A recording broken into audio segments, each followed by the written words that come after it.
Hi guys, I am Coach Rebecca Smith and I'm live today to give a case study of an athlete that I worked with who overcame debilitating performance anxiety that actually resulted in her getting an injury at a meet because she was so overcome with the anxiety. And by the end of our work together, she was able to come full circle and win second place all around at this exact same meet in the exact same venue a year later. So I'm going to tell you exactly what we did that allowed her to overcome her anxiety. So if anybody is struggling with some pretty heavy duty meet anxiety, pre-meet anxiety, then this is definitely for you. So I'm going to take a moment and go into our free Facebook group, our Sport Confidence Accelerator, and I'm going to share this video. So give me just a moment here to do this, and then we'll get going. So if you haven't already joined the Sport Confidence Accelerator group, I would highly encourage you to join us there. It's a nice group of people. We're going to be doing a lot of these types of live videos as we go into competition season for you gymnasts. So that is live there now. We're also live on the Complete Performance Coaching Facebook page. All right, away we go. So if you don't know who I am yet, I am Coach Rebecca Smith. I am the founder and director of Complete Performance Coaching and the creator of the Perform Happy community, which is an online mental toughness training center for primarily gymnasts and figure skaters, but really we specialize in helping individual sport athletes, especially adolescents, people between the ages of 10 and 17, really learn to build confidence so that they can thrive and do their best. So we help kids overcome mental blocks, we help overcome performance anxiety, and just allow that person that you are in practice to shine in competition, or vice versa, so that you can be the same athlete in competition that you are in practice, and that is your best self.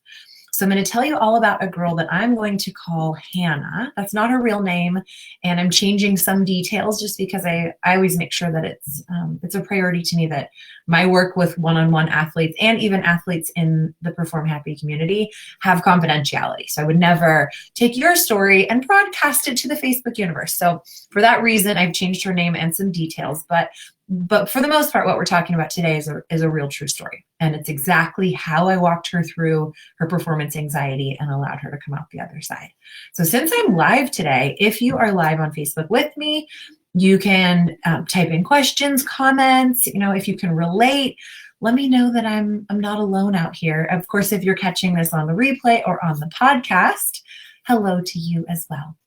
All right, so Hannah was 11 years old when her mom contacted me. She was a level 9 gymnast, and she was entering she was mid-season level 9 when she injured herself in competition. She was warming up on the balance beam. She was so nervous that her body was basically out of control, and she ended up injuring herself and ending her season early.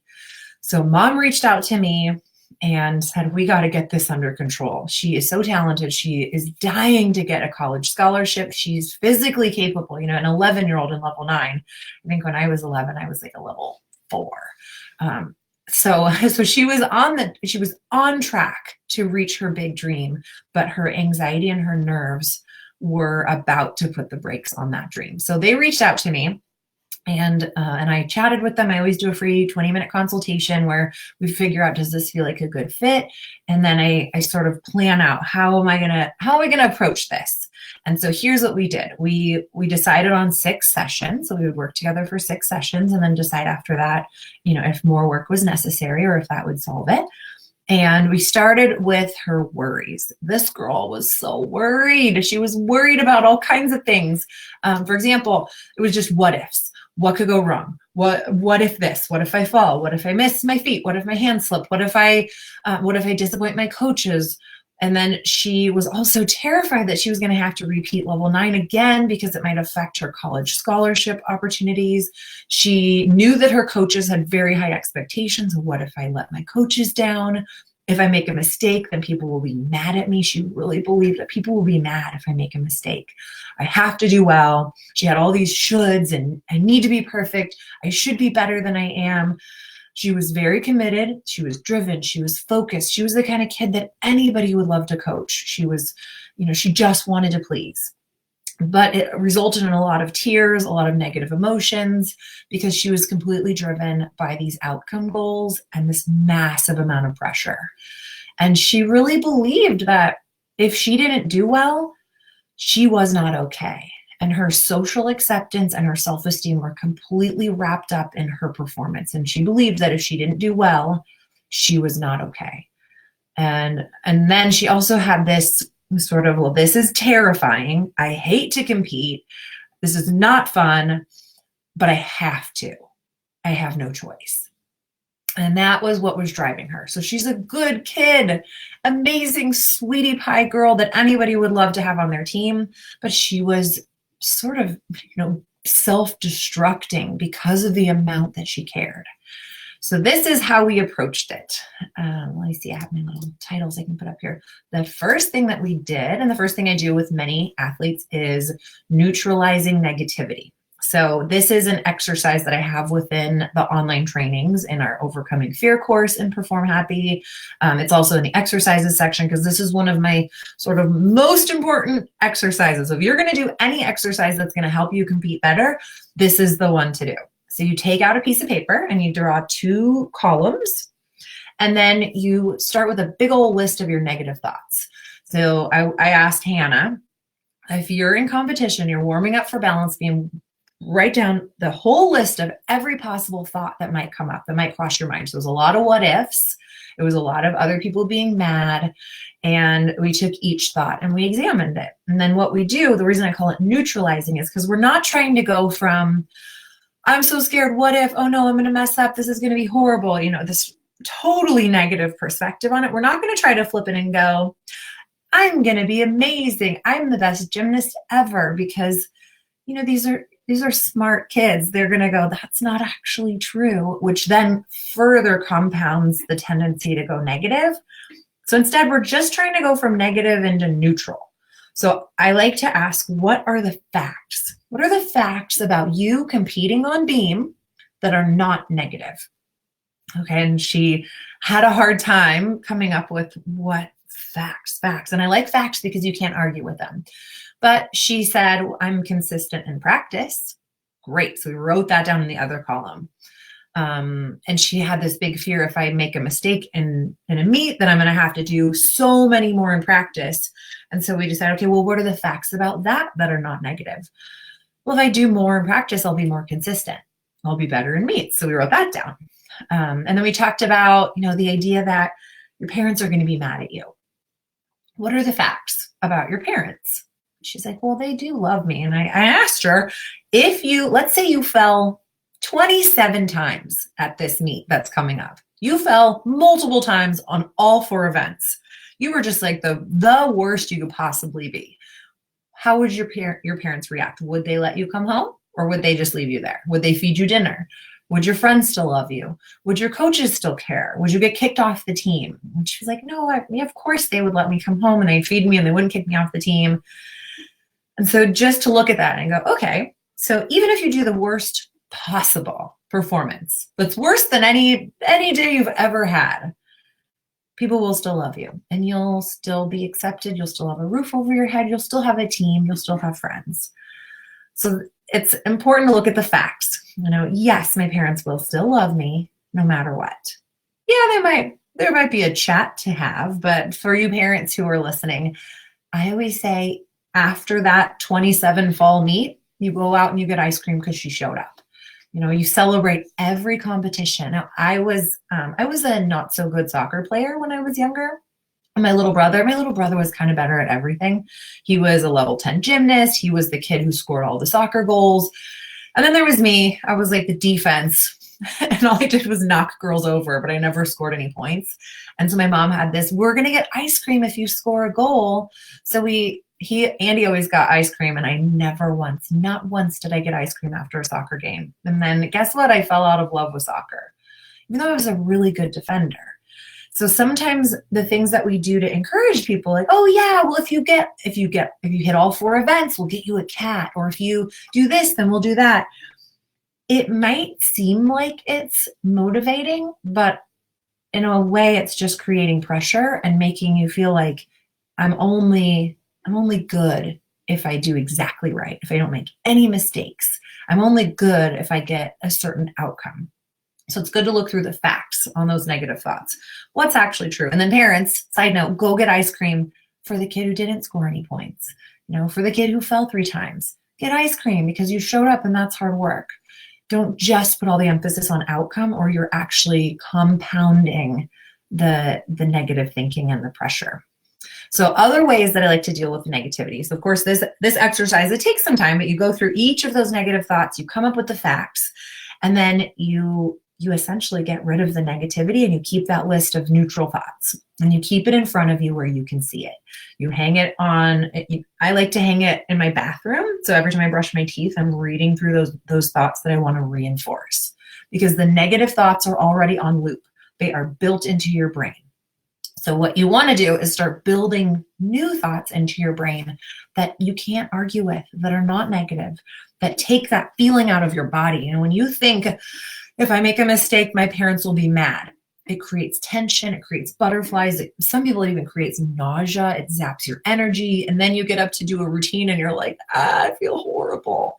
What if this? And then because you feel bad, your confidence goes down. So if you take those neutral thoughts and just go, my parents love me no matter what, point my toes. You're not going to feel like $1,000,000, but you're sure as heck going to feel better than you did when you were thinking about how horribly wrong it could go. So the thinking is critical, and that's why I always start here. Another thing that some people like is to have a worry box. So you write out all your worries right before you go in, and you fold them up and you put them in the box and you shut it and you go, okay, worrying complete. Did it. I call it seek and destroy, where you seek out all the negatives and then you destroy it, or you crumble it up and you chuck it. Or some people like to write them on toilet paper and then flush them. So whatever you want to do, to just let the worries out, because they're not really going to help you in competition. That's my perspective. Some people have negative thoughts come up at night, the night before competition, and so they can't sleep. So what I would do when I was a gymnast, I would lay in bed and I would visualize my bar routine over and over and over and over and over and over, to the point where I did not get enough sleep. So I don't recommend that.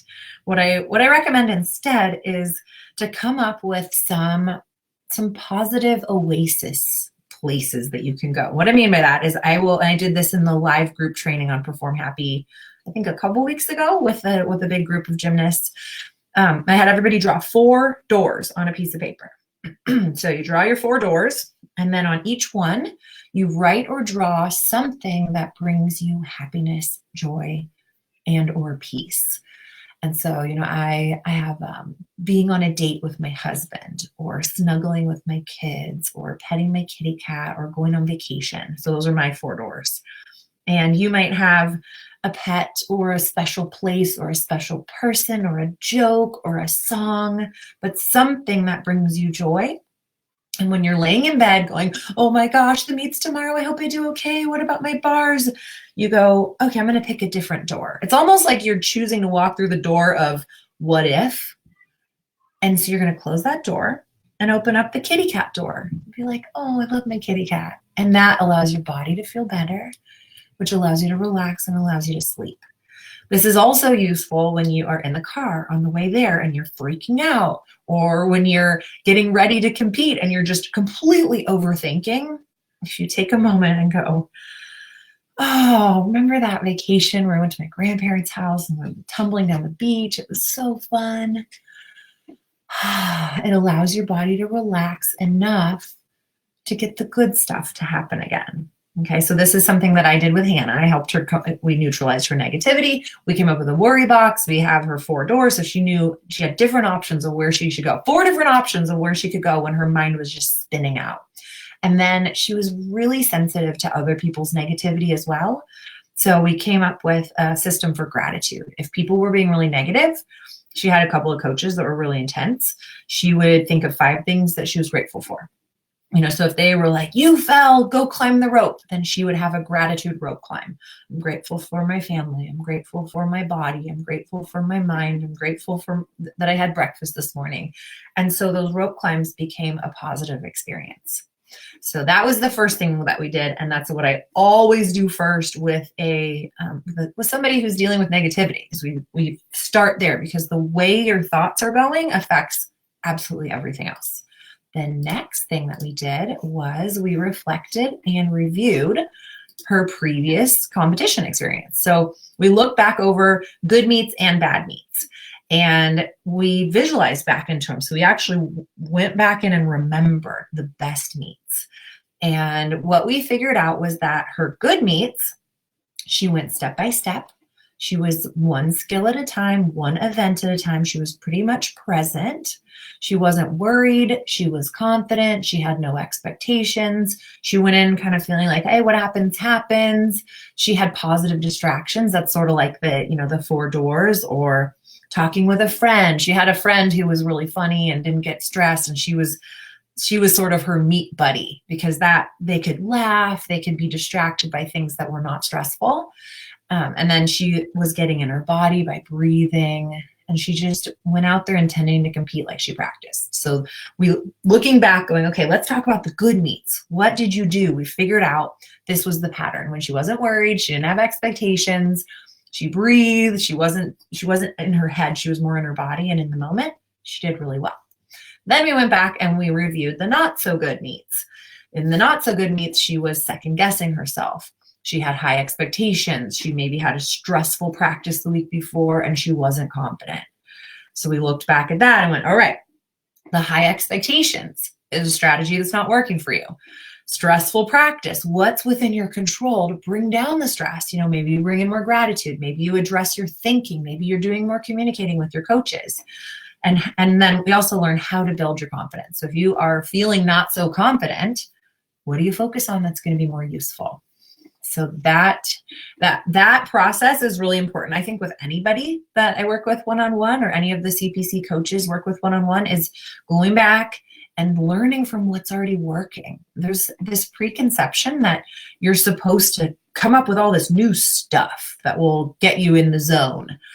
But if you look back, you have already had successful competitions. I guarantee. I promise you've had good ones. You can look back and go, all right, what was my environment internally and externally that set me up for success? And then on the other side, okay, that one where I fully bombed it, what was my internal environment? What was happening in my mind?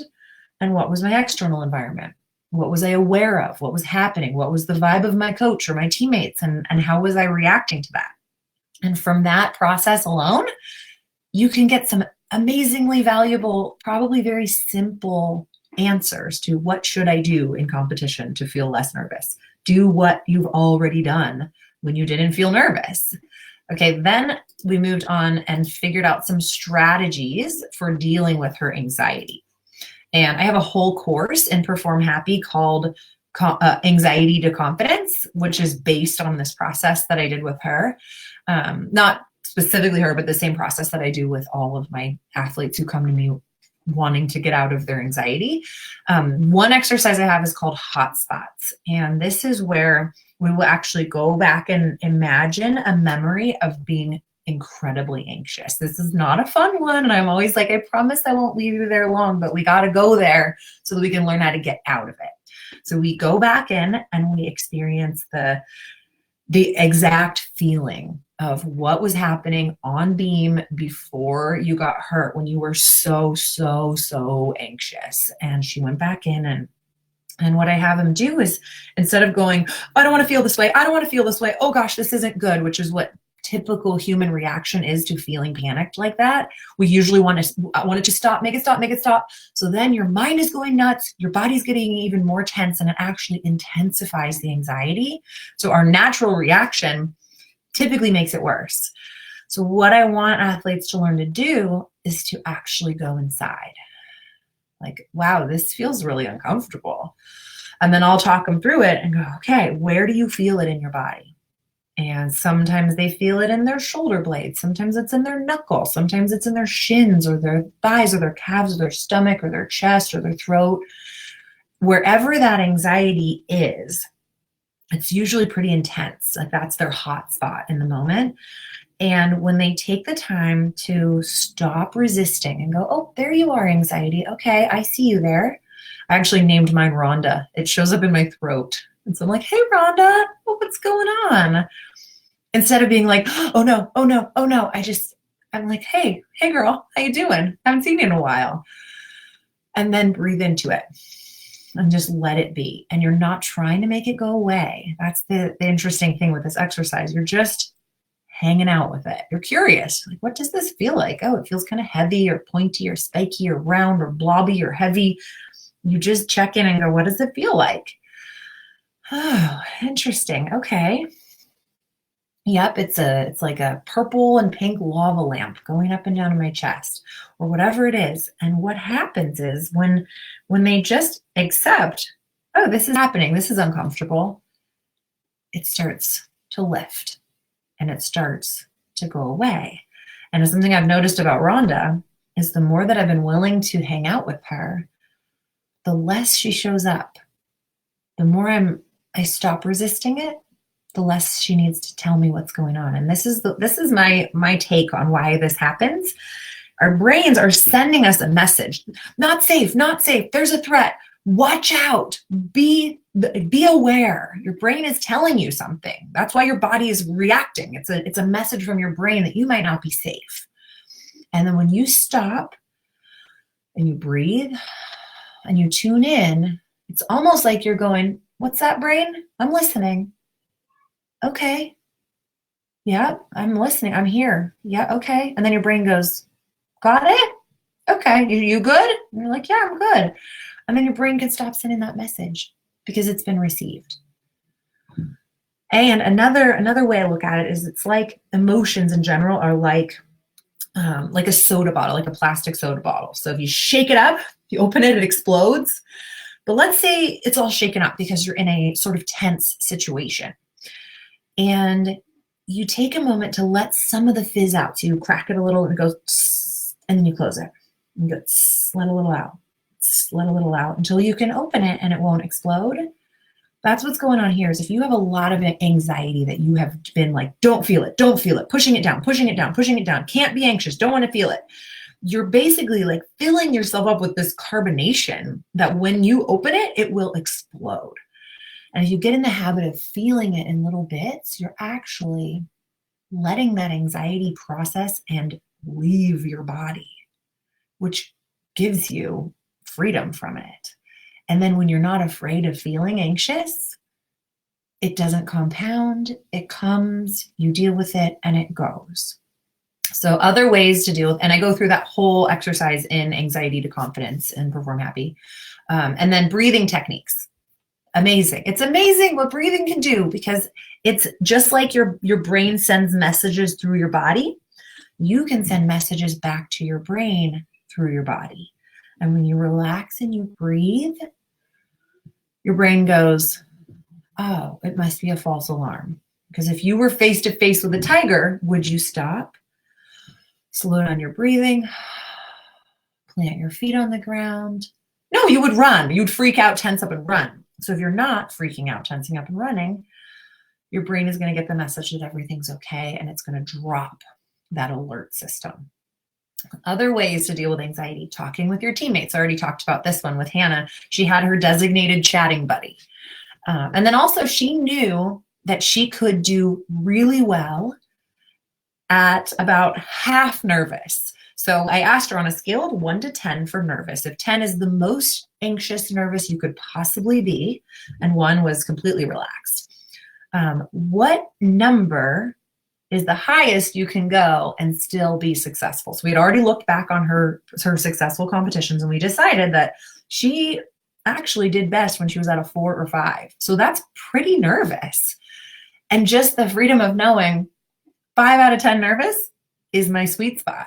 Of course, less is fine too, but for her, she knew I can be actually pretty nervous and still do really well. And just knowing that I can thrive in this place where my body feels really activated, that allowed her to not worry when she was feeling nervous. Okay, and another thing that I do for most kids that are dealing with the anxiety, the pre-performance anxiety, is we do a pre-performance mental strategy. So this is another mini course in Perform Happy. So any of you members out there, you can access any of the stuff I'm talking about.